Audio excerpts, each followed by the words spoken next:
온 나라가 술렁거리고 있습니다. 여기저기에 모임과 집회와 이 무더위에 참 여기저기 목청들이 높습니다. 국내적인 문제, 국제적인 문제, 한일 간의 문제, 남북 간의 문제, 특별히 한일 간의 문제는 그 어느 때보다도 심각한 감정 대립이 이어지고 있는 그런 모습을 봅니다. 모든 상황들이 분명한 것은 지금까지의 그 어떤 때보다 심각하다 하는 것은 사실인 듯합니다. 그리고 큰 맥락에서 저도 여러분도 한국인이기 때문에 한국인의 한 사람으로서 우리나라를 사랑하고 아끼고 또 잘 되기를 바라는 마음은 동일합니다. 다 똑같습니다. 그러나 이 문제를 어떻게 해결해 나가야 하는가 하는 면에 있어서는 사람마다 생각이 다를 수 있습니다. 우리가 참 이러할 때에 조심해야 하는 것은 나와 생각이 다르다고 해서 잘못되었다, 당신 틀렸다, 매국노다, 나라를 사랑하지 않는 사람이다, 그렇게 단정하지 말아야 하겠다라는 것입니다. 생각도 시각도 방법도 다를 수 있습니다. 틀림이 아니고 다름입니다. 그러면 서로 다르다는 것을 인식하고 이해하면서 좀 더 성숙한 모습으로 나가야 하는 것이 지금 이 시점에 저와 여러분을 포함한 우리 모든 국민들의 자세가 아닐까라는 생각을 가져봅니다. 어쨌든 분명한 것은, 공통적으로 느끼고 있는 것은 분명히 큰 위기다라는 것은 사실입니다. 확실합니다. 그리고 이 위기의 문제가 하루속히 잘 해결되어야 하는 것도 분명합니다. 그런데 문제는 이런 위기를 우리가 어떻게 극복하고 이겨나갈 것인가 하는 것이죠. 이럴 때 우리에게 중요한 것이 있습니다. 바로 위기 관리 능력이라는 것입니다. Crisis Management라고 얘기를 하는데, 위기 관리 능력이죠. 평상시는 괜찮아요. 위기가 닥쳤을 때, 특별히 우리 선교를 하는 팀에 있어서 우리 교단 선교회도 위기 관리 팀이 있습니다. 상비 조직으로 위기 관리 팀이 있어서 어떤 문제가 생기면 그 문제를 전담하는 팀을 구성해 놓고 있고, 특별히 또 최근에는 차이나 크리시스 매니지먼트 해서 중국에서 생겨난 여러 가지 문제들, 중국 선교사들만을 위한 중국 위기 관리 팀을 임시적으로 만들어서 가동하면서 중국에서 나온 선교사들을 이렇게 정리하고 처리했던 그런, 아직도 하고 있습니다만은, 그래서 어떤 선교를 보면 어떤 선교회가 참 제대로 된 선교회인가라고 얘기할 때 그 중에 큰 것 중에 하나가 위기 관리 능력이 어느 만큼 되느냐라는 것을 크게 생각을 합니다. 뭐 선교뿐만이 아닙니다. 회사도 비즈니스도 교회도 국가도 다 마찬가지입니다. 크리시스 매니지먼트, 위기를 어떻게 극복하는가에 따라서 성숙도가 달라지는 것입니다. 왜냐하면 거기에 따라서 그 결과가, 성공과 실패의 차이가 이 위기의 순간 관리 능력에 따라 완전히 다르기 때문에 그렇습니다. 그 위기의 순간을 어떻게 관리했는가에 따라서 회복이 불가능할 만큼 어려워지고 실패할 수도 있고, 혹은 전화위복 되어서 오히려 이전보다 더 크게 성공할 수도 있기 때문에 그렇습니다. 그렇다고 제가 예배 시간에 설교를 통해서 어떤 정치적이거나 혹은 사회적인 문제를 여러분에게 얘기하려고 하는 건 아닙니다. 그럴 실력도 안 되고. 다만 이럴 때에 우리 성도들은 어떤 자세를 가지고 살아야 하겠는가? 성경적으로 하나님 앞에서 이런 위기를 어떻게 넘겨야 하는가 하는 문제를 한번 생각해 보려고 하는 것입니다. 국가도 마찬가지고 개인도 마찬가지고 뭐 가정도 교회도 살다 보면 누구나 다 이런 크고 작은 위기를 넘기며 살아갑니다. 성경에 보면 많은 인물들 가운데 특별히 우리 눈에 띄는 위기를 잘 극복한 사람들이 있죠. 제가 아주 1년이면 몇 번 인용하는 것 같은데 자주 인용하는 요셉 같은 인물이지요. 예상치 못했던 위기를 맞닥뜨립니다. 17살에 형제들로부터 팔리잖아요. 인신매매에 대해서 팔려나가는, 정말 어린 나이에 친형제들로부터 팔리는 그런 위기를 만났을 때에 결국 하루아침에 그는 노예로 전락합니다만, 그러나 그 위기의 때에 요셉은 하나님 앞에서 하나님이 나와 함께 하신다는 사실을 믿고 이 신앙을 가지고 그 위기를 기회로 만들어서 결국 그는 그 때문에 그것을 기점으로 애굽의 총리가 되는 데까지 이르게 됩니다. 위기 관리를 아주 잘한 사람 중에 하나지요. 신약 성경에 보면 바울이라는 인물을 우리가 보게 됩니다. 바울이 예루살렘에서 체포되어서 재판을 받다가 상소를 하지요. 로마 황제에게 상소를 했기 때문에 법적으로 죄수 신분으로 묶여서 지금 로마로 압송당하게 됩니다. 그런데 로마로 가는 배가 파선을 당하여서 죽음의 직전에 빠지게 되는 그런 큰 위기를 당합니다. 죄수로 파선당한 배, 생각만 해도 끔찍하잖아요. 그러나 바울은 그곳에서 하나님의 약속을 믿고 하나님과 교통하는 가운데에 하나님의 음성을 듣게 됩니다. 사도행전 27장에 보면 내가 속한 바 곧 내가 섬기는 하나님의 사자가 어젯밤에 내 곁에 서서 말하되 바울아 두려워하지 말라. 네가 가이사 앞에 서야 하겠고 또 하나님께서 너와 함께 항해하는 자를 다 내게 주셨다 하였으니 그러므로 여러분이 안심하라. 나는 내게 말씀하신 그대로 되리라고 하나님을 믿노라. 마치 선장처럼 죄수인데 결국 이 풍랑 때문에 그 위기로 인해서 바울은 그 배의 지도자가 됩니다. 영적 실질적 지도자의 위치에서 로마까지 향하게 되는 그런 모습을 봅니다. 인생 반전이죠.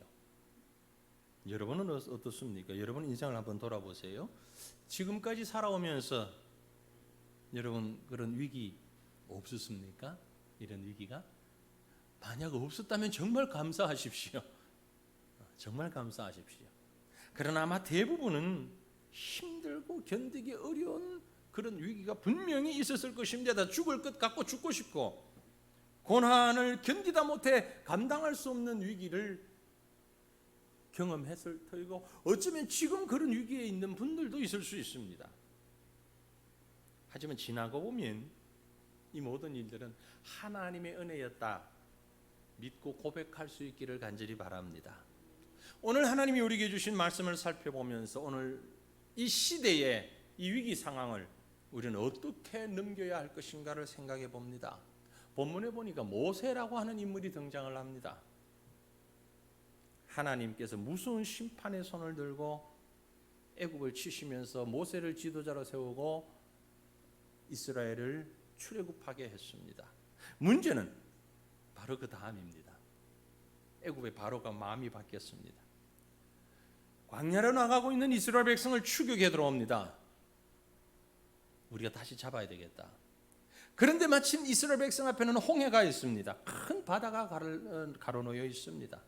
그야말로 절대절명의 위기 상황입니다. 군사력도 없고요.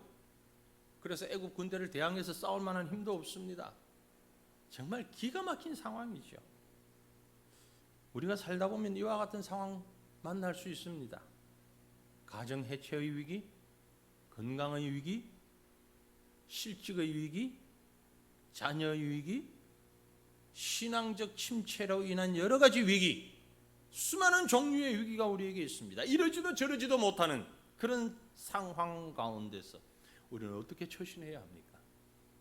오늘 말씀에서 우리는 바로 그런 위기 관리의 능력을 한번 찾아보기를 원합니다. 가장 먼저 제일 중요한 것이 이것이고 처음이며 마지막이기도 합니다. 뭡니까? 하나님의 구원을 바라보십시다. 하나님의 구원을 바라보아야 합니다. 본문 13절에 이런 말씀을 기록했습니다. 모세가 백성에게 이르되, 그런 위기 상황에서 지금 앞에 홍해입니다. 뒤에 바로의 군대가 쫓아옵니다. 동요할 수밖에 없는 그 백성들을 향하여서 모세가 백성에게 이르되, 너희는 두려워하지 말고 가만히 있어서 여호와께서 오늘 너희를 위하여 행하시는 구원을 보라. 너희가 오늘 본 애굽 사람을 영원히 다시 보지 아니하리라. 여러분, 두려워하지 말고 가만히 있어서 여호와께서 오늘 너희를 위하여 행하시는 구원을 보라. 무슨 얘기입니까 이 말이? 가만히 있어서 아무것도 하지 말고 숨도 쉬지 말라 그런 얘기입니까? 시키는 일만 해라 그런 뜻일 것 같습니까? 아닙니다. 아닙니다. 이 말은요, 두려움에 사로잡혀서 섣불리 행동하지 마라 그 말입니다. Calm down, calm down. 진정하고. 다시 말해서 불신앙적인 행동과 생각을 멈추라는 거예요. 불신앙적인 생각과 행동 멈추라.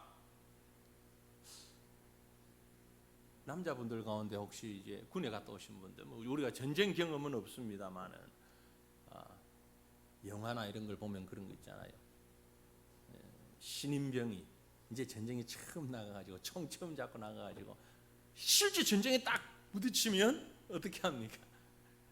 배운 대로 안 하고 총 들고 이렇게 자기 몸은 어디 참호 속에 들어가서 무조건 막 쏜. 그런 짓 하지 마라 그 말이에요. 지금 가만히 있어서라는 말의 뜻은 그 뜻이에요. 믿음의 대열에서 이탈하지 마라. 하나님을 바라보라. 우리와 함께 행동하는 분이 누구냐? 우리 하나님은 죄와 사망에서 나를 구원하신 분이시고 천지와 만물을 만드신 창조주 하나님이시고 그분이 나를 사랑하시고 영원토록 나와 함께 하시겠다고 약속하신 하나님, 그 하나님이 계시니 두려워하지 말고 그분이 우리와 함께 일하신다는 약속을 믿고 가만히 있으라. 염려하지 마라. 하나님 앞에 서 있으라. 이 말씀인 거예요. 문제는 우리가 위기 상황에 부딪히면 왜 두려워합니까? 하나님을 알지 못하기 때문에 두려워하는 거예요. 하나님 모르니까 두려워하는 거지요. 따지고 보면 그렇잖아요. 그래서 성경은 우리에게 거듭 말씀하시는데 뭐라 오느냐면 하나님을 알자, 힘써 하나님을 알자라고 말씀하십니다. 하나님에 대한 지식, 하나님에 대한 능력, 하나님에 대한 확신 가지자. 호세아 6장 3절이죠. 그러므로 우리가 여호와를 알자, 힘써 여호와를 알자. 그의 나타나심을 새벽빛같이 어김없나니 비와 같이 땅을 적시는 늦은 비와 같이 우리에게 임하시리라 하니라. 여러분, 하나님 아십니까? 하나님 아십니까? 얼마나 아십니까? 얼마나 아십니까? 여러분, 저 아시지요? 저 모릅니까? 저 알죠? 얼마나 아세요? 얼마나 아세요? 조금 알겠지요? 나 그 사람 잘 안다. 사실 우리가 알아봐야 그 사람 전체 가운데 아주 적은 부분일 거예요. 그죠? 네. 내가 하나님을 안다. 하나님, 그래. 예수님, 하나님, 성령님, 삼위일체 하나님, 그래. 그 뜻이 아니고 여기서 하나님을 안다는 것은 정말 깊이 하나님을 아는 걸 말합니다. 하나님이 나보다 나를 더 잘 아시는 것처럼 나도 그 하나님을 아는 그것을 말합니다. 그 하나님을 알게 되면 부족한 상황, 위기 상황, 두려운 상황, 그 상황 속에서 불신앙의 경거망동을 하지 않습니다. 하나님을 올바로 안다면 절대로 두려워하지 않게 되어 있습니다. 그런데 왜 우리가 두려워합니까? 하나님을 다 모르기 때문에 그런 거죠.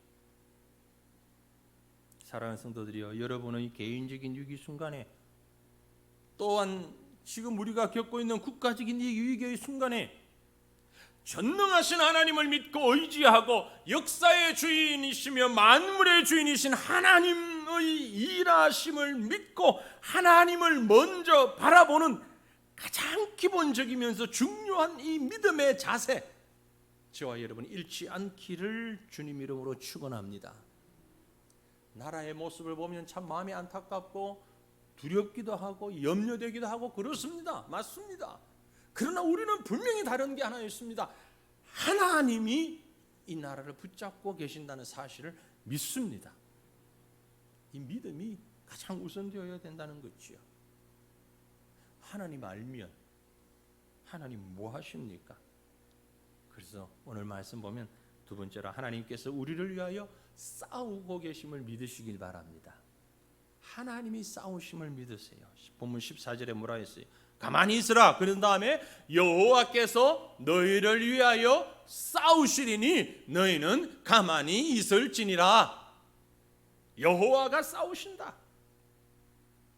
사랑하는 성도들이요, 우리의 싸움은 사람에 대한 것이 아닙니다. 아니 지금 정치적인 문제고 경제적인 문제고 역사적인 싸움인데 무슨 영적인 사탄과의 싸움이냐, 그렇게 반문할 분이 혹 계실 수 있습니다. 그러나 궁극적으로 이 땅에서 일어나는 모든 역사는 하나님의 능력에 대항하는 사탄의 세력에 대한 부딪힘과 싸움입니다. 우리가 보는 시각을 좀 달리 가져야 한다라는 얘기입니다.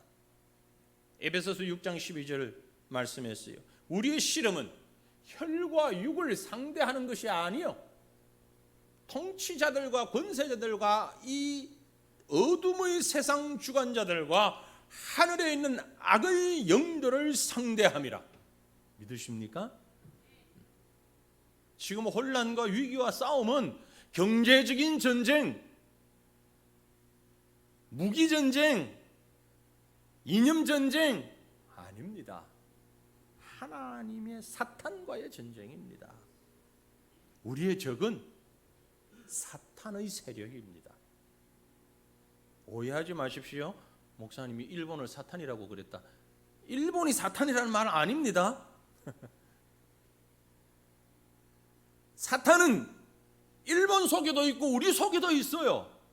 내 속에도 있고 여러분 속에, 당신 속에도 있고 모두의 속에 사탄이 있어요. 우리의 대적은 바로 그 사탄이라는 것이요. 특정한 국가, 특정한 사람, 그게 우리 적이 아니라는 것입니다. 세상 사람들은요, 눈에 보이는 대로 경제적으로 손해 입히는 사람, 센 무기를 가지고 우리를 공격할 사람을 사탄이라고 규정을 합니다. 그러나 성경이 규정하고 있는 적의 개념은 다릅니다. 우리가 생각하는 성경이 말씀하는 대적은 바로 사탄 마귀들이에요. 그 사탄 마귀는 모두의 마음속과 행동 속에 늘 우리와 함께 우리 속에 노리고 있습니다. 그렇기 때문에 우리에게 주어진 모든 상황 두고서 혈과 육으로 싸워봐야 백전백패. 그럼 어떻게 됩니까? 예수 그리스도의 힘으로 싸워야 합니다.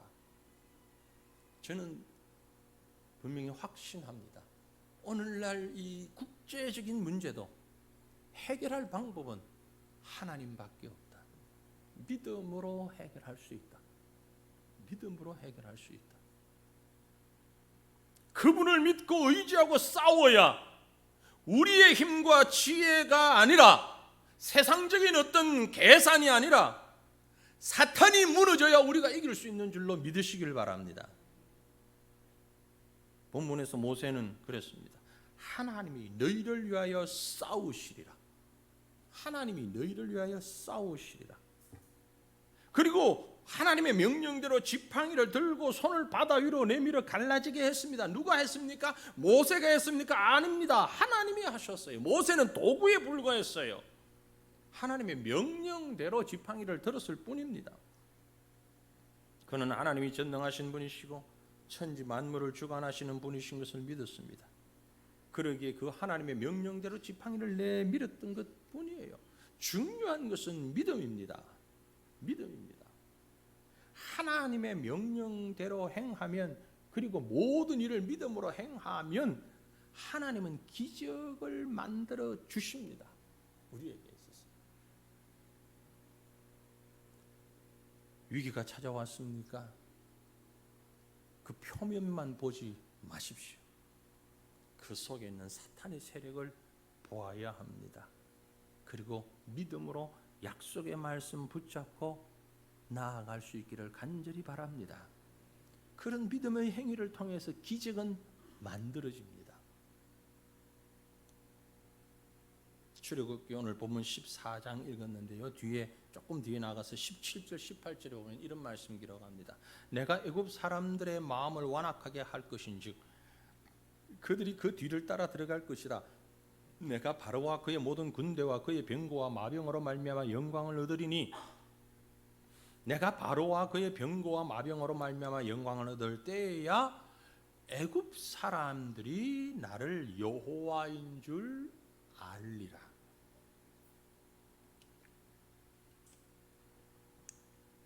제가 거기 빨간색을 입혀야 되는데 잠깐 빼버렸네요. 애굽 사람들이 나를 여호와인 줄 알리라. 이게 중요합니다. 위기가 왜 닥쳐오느냐? 왜 하나님께서 바로의 마음을 꽉 붙잡고 계시지 않았는가?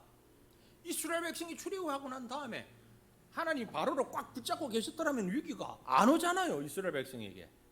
그렇잖아요. 간단한 걸. 얼마나 간단합니까?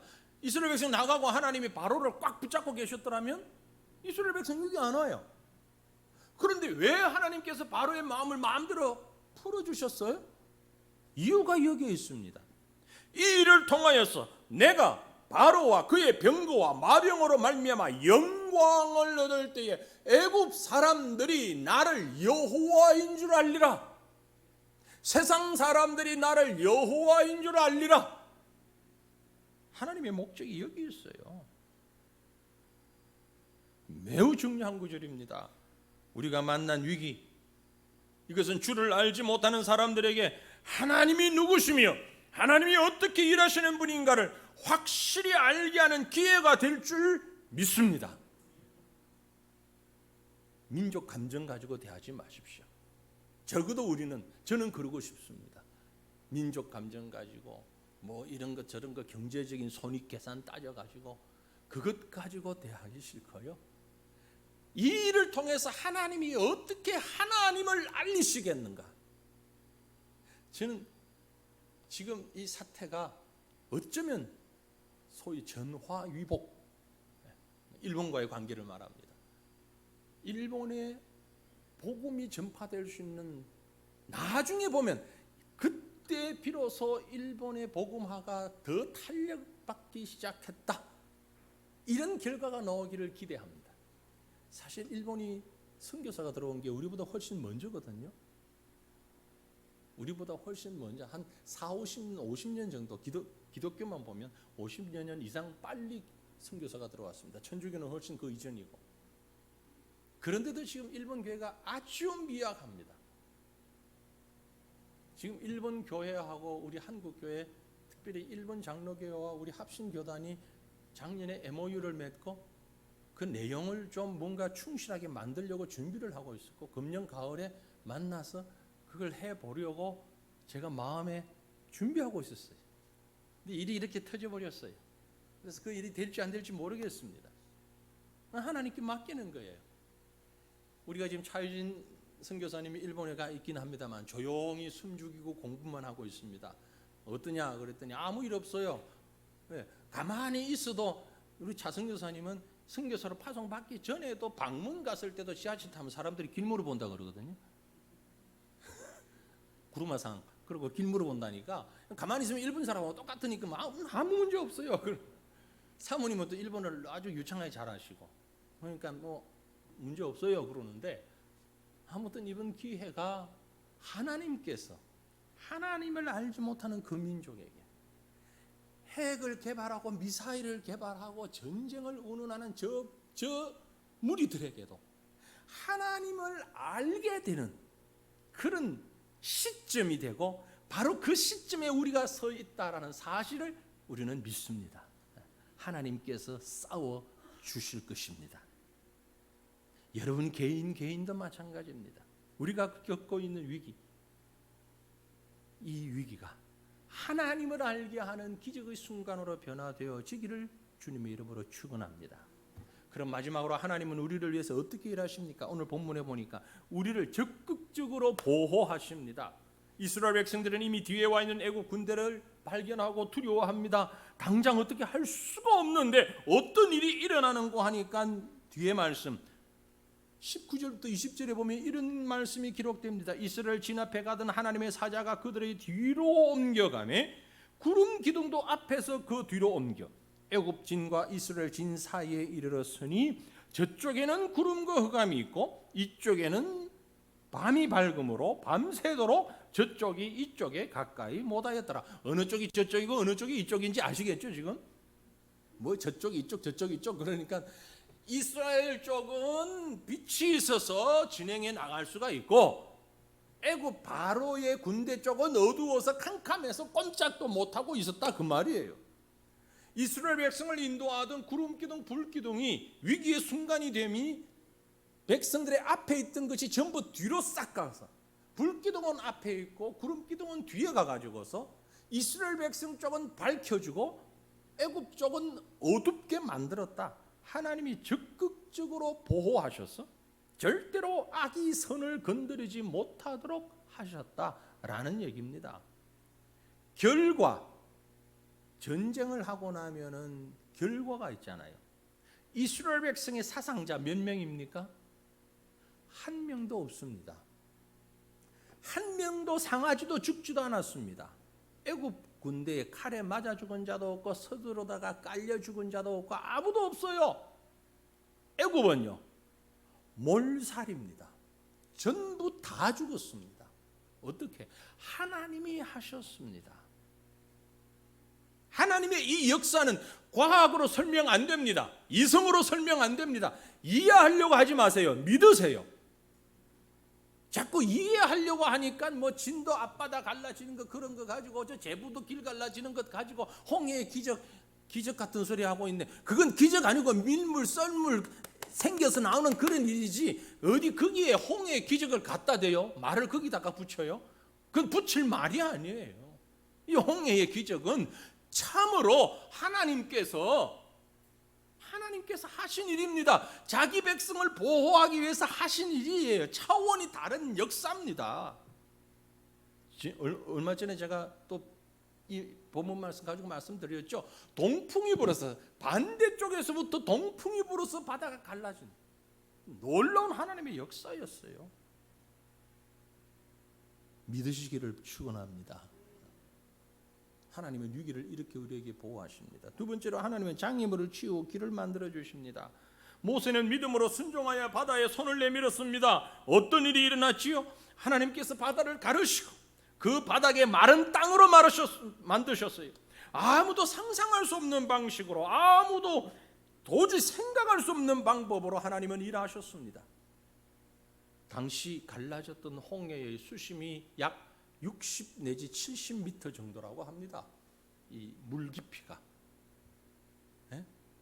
60m 이상 60에서 70m 정도의 그런 그 이상이라고 합니다. 이스라엘 백성들은 믿음의 배짱을 가지고 믿음의 확신을 가지고 하나님께서 만드신 그 기적의 길 걸어갔습니다. 믿음의 배짱 아니면 뭡니까? 눈앞에 무엇이 그렇게 두렵습니까? 무엇이 염려거리가 있습니까? 하나님께서 제거하시고 하나님이 일하시고 하나님이 길을 만드시고 하나님이 장애물을 치우신다는 사실 믿으시길 바랍니다. 그럼 마지막으로 우리가 해야 할 일은 뭡니까? 우리가 할 일은 기도하며 순종하는 것입니다. 하나님께서 자기 백성이 위기에 빠졌을 때 외면하지 않으시며 살아계시며 전능하신 하나님이셨던 것을 우리가 믿습니다. 그러므로 우리가 당면하는 위기인 동시에 하나님의 역사를 경험하고 있는 축복의 이 기회, 여러분 이 순간을 어떤 시각으로 보기 원하십니까? 위기라고 생각될 때, 위기를 만났을 때 하나님 바라보며 하나님의 일하심을 바라보는 믿음의 순간임을 깨닫고 기도의 무릎을 꿇을 수 있기를 바랍니다.